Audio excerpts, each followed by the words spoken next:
we move on to discuss Manchester City.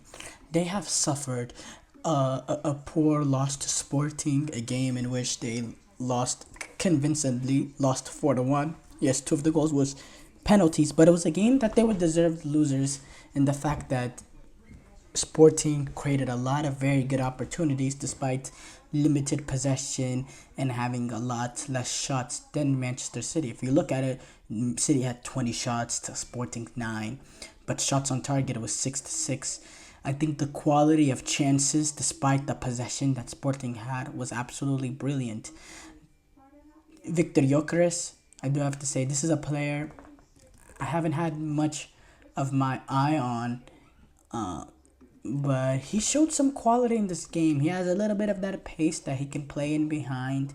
He has that ability to finish as well. He's not necessarily a young player. He is 26 years old. 26 years old, so it's not like, if your big team's interested in signing him, you're not signing him for, crazy ridiculous amount of money because he's not that old, he's not that young, which is honestly a negative more than a positive, more and more you think about it. But you look at the numbers this season: 5 goals in 4 games in the Champions League, 16 goals in 10 games, and in Liga Portugal, he has 23 goals, 23 goals this season in or 20. Let me do the math actually. Yeah, 23 goals this season in 15 games. 23 goals in 15 games, 25 goal contributions in 15 games. He's been ridiculous so far. He had a nice, lovely chip as well in this game. The other 2 goals was penalties, but some of the spaces he was occupying, the runs he was making, it really allowed Sporting to play how they were playing. Now, Sporting is being managed right now by Ruben Amorim, who will not be the manager come the November international window. He will take his talents to Manchester United to see what he can do with that whole crazy situation up in Manchester. But he's a manager that has his ways, that has his 3-4-3, 3-4-3 ways. He relies a lot on his fullbacks for width. In fact, Araujo, he got on the score sheet, making a run as a wing back. He really relies on his wing backs for that. When you're playing this 3-4-3, you're really relying on your wing back to give you width because, well, your front three are going to be a little bit more narrow. Your 2 wingers are not going to be wingers. They're almost going to be as floating 10s sitting on the edge of the box, both occupying spaces in the attacking half, a little bit underneath the striker in their respective sides. So you don't really have wingers playing that system, so you're heavily reliant on your wing backs because, if you play a back 3 and you have wingers, you have wingers. The problem is if you're playing a back 3, you have wingers. When you play a back 3, you automatically got to take a guy out in the midfield. So if you play a back 3, you have your wing backs playing out wide, and then you have your front players playing out wide. You essentially only have 2 players in midfield, in which 99% of the time, if you only have 2 players in midfield in this day and age in football, you'll get dominated in there. So what you have, this Morita and Hulmand was the 2 players in midfield, but what they had is Trincao and Gonzalez not that far ahead of them, so they can make a little bit of a midfield forward. And even though generally they're not midfielders, they're more as floating attackers, playing centrally, but they're able to provide an outlet so they don't get dominated in there. And that's the intricacies of playing this, and that's what Manchester United is gonna see. But Ruben Amorim, what he's done at Sporting Lisbon has been absolutely sensational.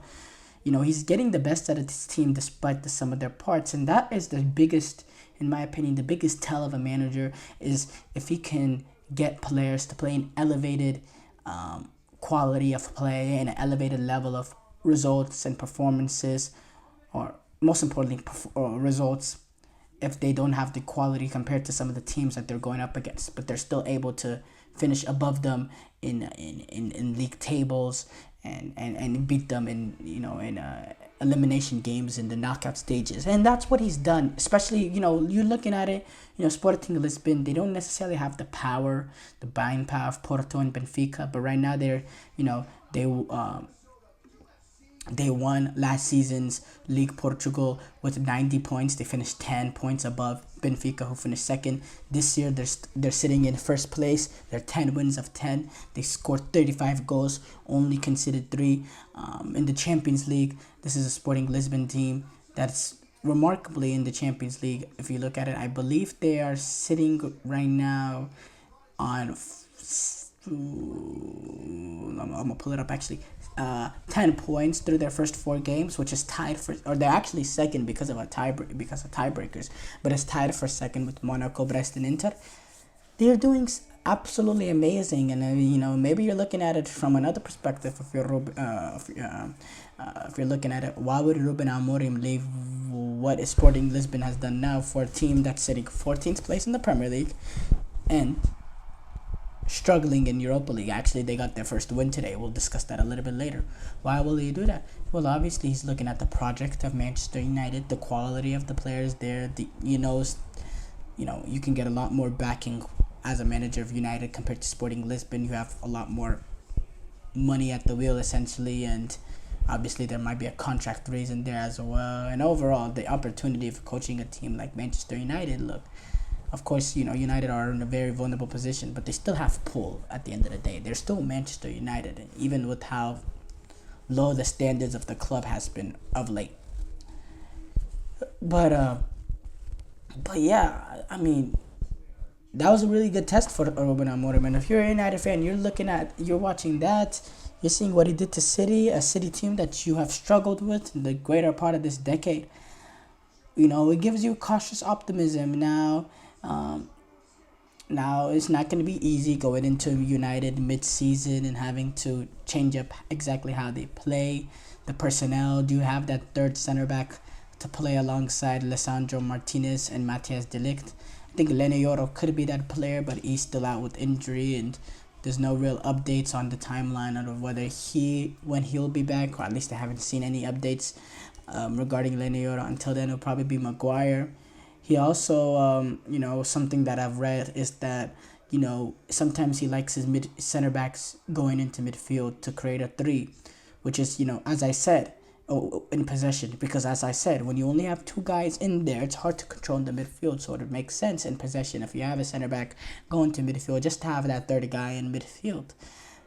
Which one of those players can do that? I don't, Matthias de Ligt, could he have the capabilities? Maybe, but does he have the pace and quickness to quickly turn from a midfielder back to a center half if they lose the ball quickly?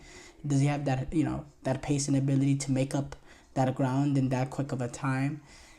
There's that aspect of it. I do think Matthias de Ligt can play on the ball in midfield and he'll look relatively comfortable. Speaking of, by the way, Lene Yoro update, he has returned to Manchester United first team training. I didn't see that actually. So yeah, that will be interesting to see how if he will be fit and firing for that first game with Ruben Amorim to be able to play in that game. But yeah, as far as Manchester City, look, I don't get too concerned with Manchester City just because I always think that they will figure out, and they look great so far to start off the season. But recently, last 3 games, it's not been great. Or if you even look at the last 3 games, it hasn't been relatively great. You lose to Tottenham in the EFL Cup. Look, I say last 3 games, but let's take that with a grain of salt. You're starting James McCarty, O'Reilly, Rico Lewis, who is, he's actually, to be honest, regularly involved, but definitely not the strongest team United put or Ortega as well that City put out there.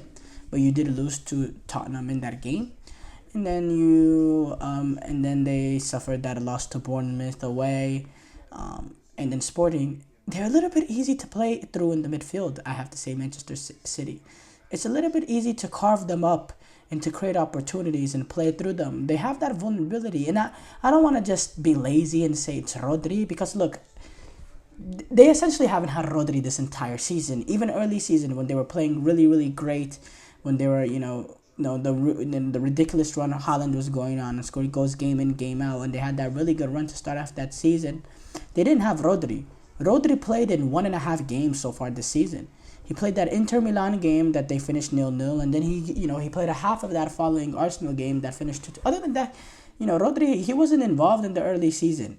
So I don't want to go too lazy in that, but they are easy to play against in midfield, and maybe long term of this season in January they need to look at a holding midfielder that can, do a better job at breaking up play, because, they're playing against Manchester City or against Sporting. They played a Kovacic, they played a midfield of Kovacic, Nunez, and Kovacic, Nunez, and Mateus Nunez, and Foden and Silva occupying space above them.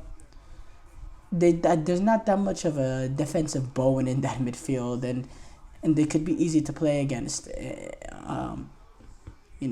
So